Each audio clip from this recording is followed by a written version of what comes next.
सन्मान्य सभापती महोदय, सन्मान्य सदस्य चित्राताई वाघ यांनी अर्धा तास चर्चेमध्ये अक्कलकुवा आणि धडगाव या नंदुरबार जिल्ह्यातल्या एकूणच सगळ्या अतिदुर्गम असणाऱ्या आदिवासी तालुक्यामध्ये आशा स्वयंसेविका ज्या काही काम करतायत आणि त्यांच्यासाठीचे एकूणच प्रश्न यासाठी त्यांनी काही सूचना अर्धा तास चर्चेच्या माध्यमातून मांडलेत.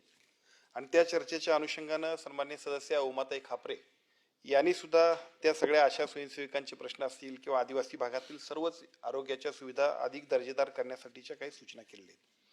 विशेषतः सन्मान्य चित्राताई वाघ यांनी जे काही सूचना केल्या त्याच्यामध्ये त्या स्वतः त्यांनी दौरा केला आहे. त्या दौऱ्यानंतर त्या सन्मान्य मुख्यमंत्री महोदयांना भेटले आहेत. मुख्यमंत्री महोदयानंतर त्यांनी माझ्याकडे सुद्धा एक बैठक लावली आणि त्या सगळ्यांमध्ये या सगळ्या प्रश्नांचे बरेचसे विषय चर्चेला गेलेले आहेत.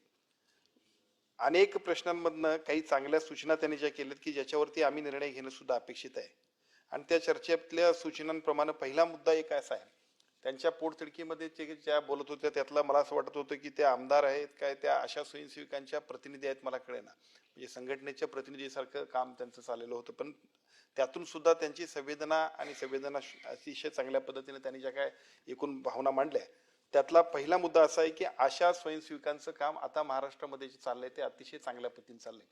पण त्याच्याही मध्ये विशेष उल्लेख करावा लागेल. विशेषतः आदिवासी भागातल्या ह्या ज्या सगळ्या आशा स्वयंसेविका काम करतात त्यांचं कौतुक करावं लागेल. कारण आपण ज्यावेळी शहरी भागात असतो, आपण ज्यावेळी नागरी भागात असतो त्यावेळी इतर सगळ्या सुविधा त्यांना असतात. त्यामुळे आपल्या सगळ्या सार्वजनिक आरोग्य विभागावरतीच लोड असतो याच्यातला भाग नाही. परंतु इथं आशा स्वयंसेविका असतील किंवा सार्वजनिक आरोग्य विभागाची यंत्रणा असतील याच्याशिवाय दुसरा पर्यायच नाही. आणि अशा वेळेला ज्या काही आमच्या आशा स्वयंसेविका असतील तिथले सगळे आरोग्याचे कर्मचारी असतील जे काही काम करतायत ते खूप महत्वाचे आहे. त्यामुळे त्यांच्यासाठी ज्या ज्या काही सूचना सुधारणा आपण करायला पाहिजे त्या निश्चितपणे आपण करू. त्यातला पहिला मुद्दा आपण सांगितला की त्या सगळ्या लोकांच्यासाठी एका बाजूला आपण सगळ्यांनी मोबाईल द्यायला पाहिजे. खरं तर मागच्याच PIP मध्ये आम्ही तरतूद ती केलेली होती, परंतु ती तरतूद मागच्या वेळेला NHMच्या एकूण बजेटमध्ये नंतर बजेट आलं नाही त्यामुळे झालं नाही.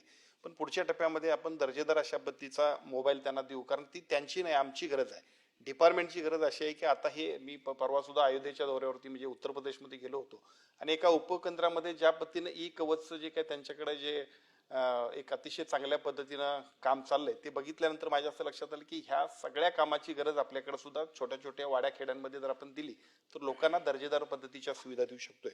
त्यामुळे या PIP मध्ये किंवा राज्य शासनाच्या बजेटमध्ये आम्ही ती तरतूद करतोय आणि मोबाईल सुद्धा आपण घेतोय.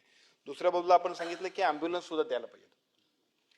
या सातपुड्याच्या पर्वत रांगांमध्ये अँब्युलन्स एक नाही बऱ्याचशा द्याव्या लागतील. खडके साहेब आपण सुद्धा त्याला साक्षीदार आहात.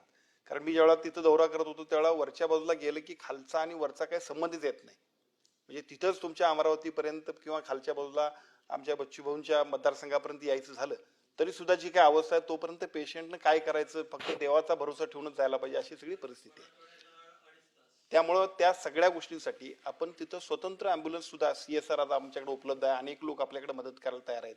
आपण त्याच्यासाठी मॅनपॉवर सुद्धा जे काही कॉन्ट्रॅक्ट बेसवर घ्यायला पाहिजे ते आपण घेऊ आणि अँब्युलन्सची सुद्धा पर्याय उपलब्ध करण्यामध्ये आपण पुढे जाऊ.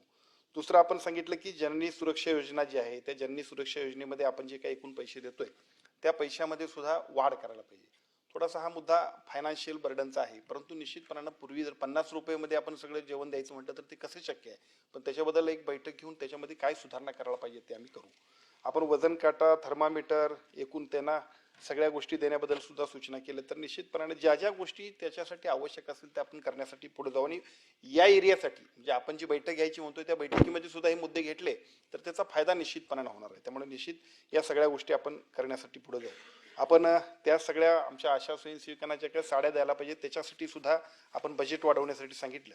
या वर्षीच्या बजेटमध्येच आम्ही 600च्या ऐवजी 1200 रुपये करण्याबद्दल आम्ही PIPला आम्ही केंद्र शासनाकडे सूचना केलीत आणि त्याच्या माध्यमातून आम्ही त्या सुद्धा प्रस्तावाला यावर्षी मान्यता मिळेल आणि या सगळ्या गोष्टी होतील. विशेषतः आपण आणखीन सांगितलं की पुरुष नसबंदी प्रोत्साहनात्मक मानधनात जर वाढ केली तर एकूण फायनान्शियल बर्डन सुद्धा सरकारचं आहे ते कमी होईल आणि त्याच्यासाठी आशा स्वयंसेविकांना सुद्धा आपण बजेट वाढवून द्यायला पाहिजे. तर हा मुद्दा सुद्धा विचाराधीन घेण्यासाठी हरकत नाही.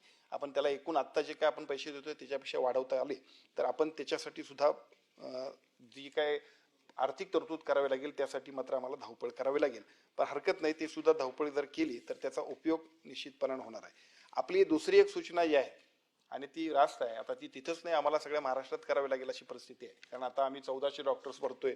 1400 डॉक्टर्स भरल्यानंतर त्यांना सुद्धा राहायची व्यवस्था कशी करायची हा प्रश्न आहे. कारण पूर्वी डॉक्टर्सची संख्याच कमी होती, त्यामुळे अनेक ठिकाणी आपण डॉक्टर्स देत नव्हतो. पण आता नवीन मुलांना उद्या 1 तारखेला सन्मान्य मुख्यमंत्री आणि दोन्ही उपमुख्यमंत्र्यांच्या हस्ते त्या सगळ्यांना आम्ही नियुक्तीपत्र देतोय आणि राज्यातल्या कानाकोपऱ्यामध्ये सगळे डॉक्टर्स जाणार आहेत.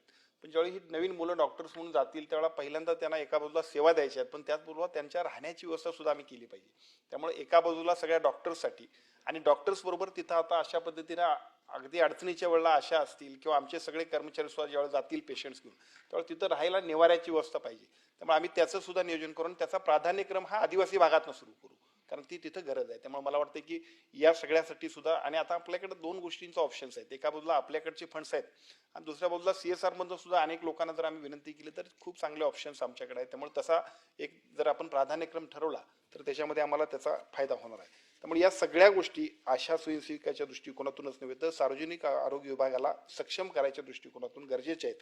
त्यामुळे त्या सगळ्या गोष्टी आपण करू. विशेषतः आमच्या उमाताईंनी सांगितलं, कापरेंनी, की या सगळ्या गोष्टींच्या बरोबरीनं सिकल सेल असेल, बाकीच्या सगळ्या मोहिमा असतील त्या सुद्धा आपण प्रभावीपणाने करायला पाहिजेत. सभागृहामध्ये सन्माननीय आमचे मार्गदर्शक अनिल परब साहेब आहेत. अनेक वर्ष ज्यांची भाषणं आम्ही ऐकतो ते भाई जगताप साहेब आहेत. मला सांगायला खूप अभिमान वाटतो साहेब की मी नंदुरबारला गेलो आणि नंदुरबारला मी ज्यावेळेला गेलो त्यावेळेला जी परिस्थिती बघितली, म्हणजे बऱ्याच वेळा असं होतं की मगाशी मी मुद्दाम त्या भाषणात सुद्धा सांगितलं की शेतात गेलं दादा की शेताला काय पाहिजे ते कळते, असं आपली ग्रामीण भागातली म्हण आहे. मी तिथे गेल्यानंतर माझ्या लक्षात आलं की खूप ह्या सगळ्या गोष्टी करणं गरजेचं आहे. सिकल सेलची औषधं, सिकल सेलच्यासाठी पैसे खर्च करतोय पण प्रत्यक्ष काय मिळत नव्हतं. मला वाटतं त्या दिवशी मी गेलो त्यावेळेला 7 लाखाचं सुद्धा एकूण आतापर्यंत तपासण्या झाल्या नव्हत्या. त्याच दिवशी मी टास्क फोर्सची नियुक्ती केली. आमच्या अधिकाऱ्यांना सक्तीनं सूचना दिला. 1 महिना 2 महिने टार्गेटेड काम केलं. 70 लाख लोकांची तपासणी त्यानंतर झाली. साधारणतः तिथला DHO तिथं काम करणारे नव्हते त्या सगळ्या लोकांवरती कारवाई केल्या. 2-4 लोकांना सस्पेंड केलं. अनेक लोकांची लिस्ट आहे सस्पेंड करण्याची. का तर माझी विनंती काय आहे की काम जे त्यांना दिलंय तेवढं त्यांनी केलं तरी सुद्धा आमच्या कामाचा गवगवा खूप होईल. दुर्दैवाने ते काम जर झालं नाही तर कळत नकळत आम्ही सगळ्या लोकांवरती अन्याय करतोय. त्यामुळे आदिवासी भागातल्या या सगळ्या प्रश्नांसाठी ज्या पद्धतीनं तुम्ही भावना व्यक्त केल्या त्याच पद्धतीनं शासनाचे जबाबदार कर्मचारी, अधिकारी, मंत्री म्हणून आम्ही सगळेजण काम करू एवढी खात्री मात्र देतो.